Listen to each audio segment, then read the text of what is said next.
நம்ம எல்லாத்துக்கும் ஒரு பழக்கம் இருக்குது. என்ன பழக்கம் அப்படின்னா, நம்ம உண்மைத்தானே சொல்கிறோம் அப்படின்னு சொல்லிட்டு அவங்க முன்னாடியே சொல்லிடுவோம்.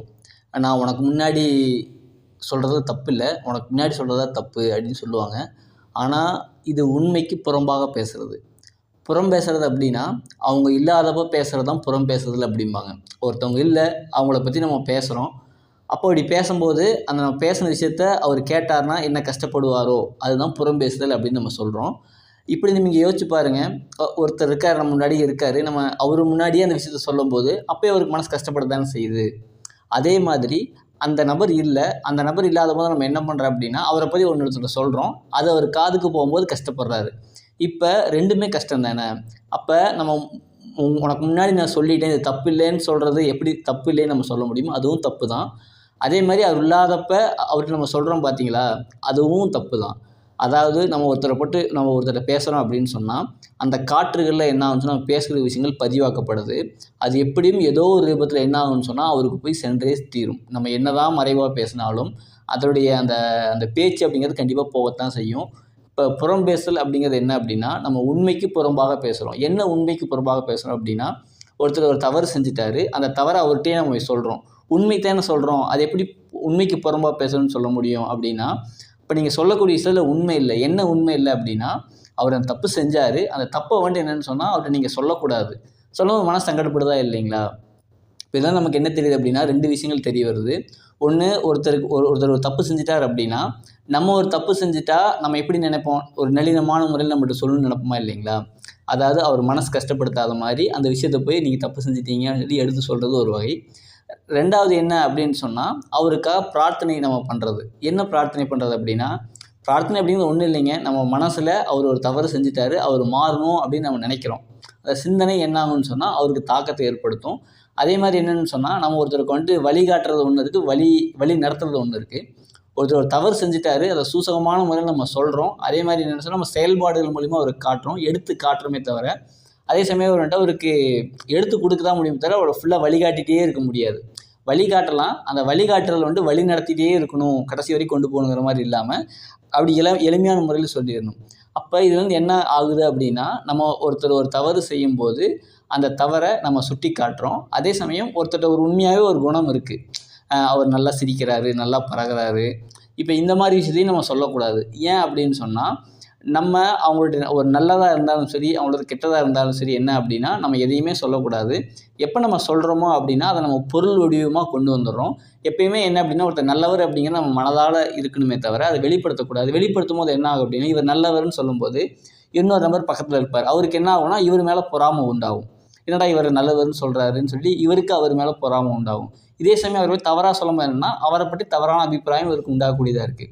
இப்போ இதில் நமக்கு என்ன தெரியுது அப்படின்னா, ஒருத்தர்கிட்ட ஒரு நல்ல விஷயம் இருக்குது, இல்லை கெட்ட விஷயம் இருக்குது அப்படின்னு சொன்னால் அதை நம்ம சொல்லவே கூடாது. அந்த உண்மை அப்படிங்கிறது என்ன அப்படின்னா, அந்த உண்மையான நிலை அப்படிங்கிறது என்ன அப்படின்னா மனதில் தான் இருக்குமே தவிர வெளிப்படுத்தக்கூடாது. எப்போ நம்ம வெளிப்படுத்துகிறோமோ அது பிரச்சனைக்கு உள்ளாகும். இப்போ என்கிட்ட ஒரு சிறப்புகள் இருக்குது, என்கிட்ட ஒரு வசதி இருக்குது, என்கிட்ட ஒரு நல்ல விஷயங்கள் இருக்குன்னா நான் வெளிக்காட்டாமல் என்னென்னா மக்கள் அதை பார்த்து பொறாமப்பட ஆரம்பிப்பாங்க, இல்லை எனக்குள்ளே பெருமை உண்டாக ஆரம்பிக்கும். ஆனால் நம்ம பொறுமையாக இருந்துட்டோம் அப்படின்னு சொன்னால் நம்ம என்ன நினைக்கிறோமோ கண்டிப்பாக அது நடக்கும். இப்போ இது என்ன தெரியுது அப்படின்னா, நம்ம உண்மையை சொல்லக்கூடாதா அப்படின்னு சொன்னால், உண்மையை சொல்லணும் அப்படின்னா நம்ம மனம் பரிசுத்தமான நபராக இருக்கணும். இப்போ ஒருத்தர் தவறு செஞ்சுட்டாரு, இல்லை ஒருத்தர் நம்ம திருத்த நினைக்கிறோம், இல்லை ஒருத்தர் வழிகாட்ட நினைக்கிறோம், வழி நடத்த நினைக்கிறோம் அப்படின்னு சொன்னால் நமக்கு அதுக்கு நம்ம தகுதியான நபரான்னு பார்க்கணும். நம்முடைய மனம் அந்தளவுக்கு பரிசுத்தமானதாக இருக்கா, அந்த வழிகாட்டக்கூடிய அளவுக்கு நம்ம இருக்கமான்னு பார்க்கணும். 2வது என்னன்னு சொன்னால், அதை பற்றி பின்புலம் நமக்கு தெரியாது. ஒருத்தரை பற்றி நம்ம ஒரு கெட்ட குணம் இருக்குன்னு நினைக்கிறோம், நமக்கு அது அந்தரங்கம் என்ன, அதோட அடிப்படை என்ன நமக்கு தெரியாமல் அதை நம்ம சொல்லிடுவோம். அந்த மறைவான ஞானங்கள் நம்மள்கிட்ட இல்லை அப்படிங்கும்போது நம்ம அறிவு அடிப்படையில் பார்ப்போம். ஞானங்கள் அடிப்படையில் அவர் செஞ்சது தவறா சரியான்னு நமக்கு கணிக்க முடியாது.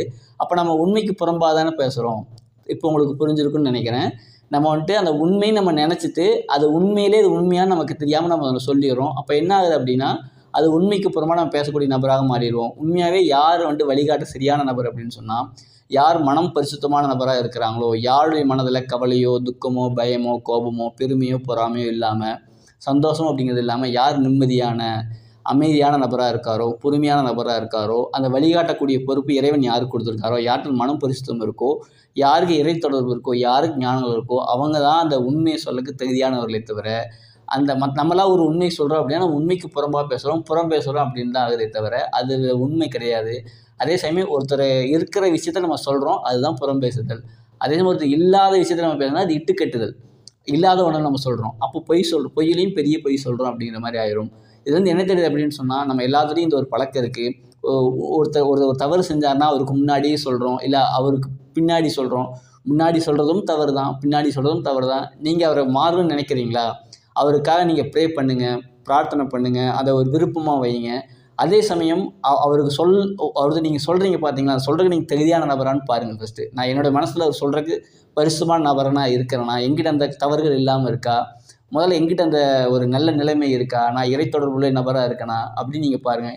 என்கிட்டயே 1000 குறையும் வச்சுட்டு அவன் நான் சொல்லும்போது என்ன ஆகும்னு சொன்னது, அது நம்ம பொய் தான் சொல்கிறோம், உண்மை கிடையாது.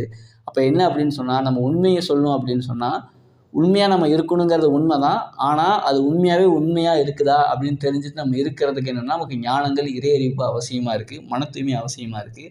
அப்போ என்னென்னா, நம்ம உண்மை அப்படிங்கிறது தெளிவாக தெரிஞ்சு இருக்கும்போது தான் அதை நம்ம உண்மையை சொல்கிற மாதிரி ஆகும். அப்போ நம்ம எல்லாரும் என்னென்னா உண்மையான நபராக, பரிசுத்தமான நபராக மாறுறதுக்கு ஒருத்தரும் முயற்சி செய்யணும்.